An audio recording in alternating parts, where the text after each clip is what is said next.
So this is Ganoderma brownie. When it's fresh, it's got a red color, typical of the reishi. But then it slowly starts fading into this brown, and the underside has a brown underside. It actually resembles Ganoderma applanatum very much. The reason why it does that is because when it is fresh, it gets a red varnish that fades, and then it gets completely covered in brown spores on the top.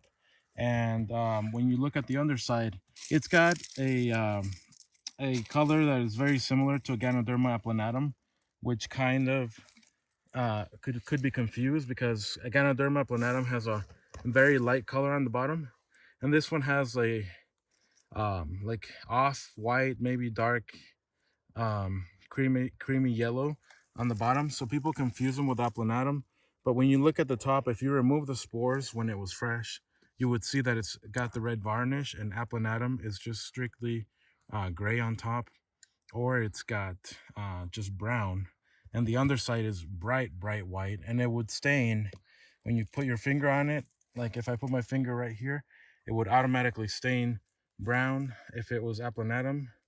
And I've tried this with this mushroom when I was, trying to learn about it years back, and it didn't stain. So I know this is not applanatum. This is Ganoderma brownie. But um, if you see this mushroom out there and you think it looks like applanatum, most likely it's Ganoderma brownie. But this is the characteristic. Look for the fan shape shelf, usually growing on oak, and always has these porous bottom on the underside with a light brown to dark yellow color. That is Ganoderma brownie. All right, so we're redoing this video because we found another specimen that was bigger next to the mother shelf here. This is what Ganoderma brownie looks like when you find it.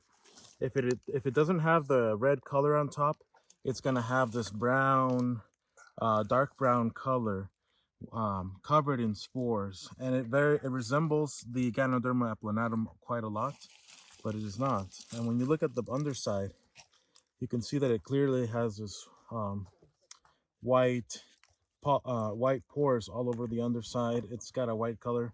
So if somebody saw this, they would think it's probably applanatum in Arizona. But applanatum is very distinctive. When you clean off the top here, you would find a gray on the underside. And applanatum usually don't grow as robust as these guys. They're more flat and fan-like. And like I said, if it was fresh, I would touch right here and it would stain dark brown, sort of like this. But this mushroom does not stain. It's not a stainer like the applanatum. But this is a good example of Ganoderma brownie, and it's a nice, robust little find. That was pretty cool. So if you're looking for a mushroom in the forest, like I said, you find this out there, compare it to applanatum, or compare it to this. It could be a Ganoderma brownie.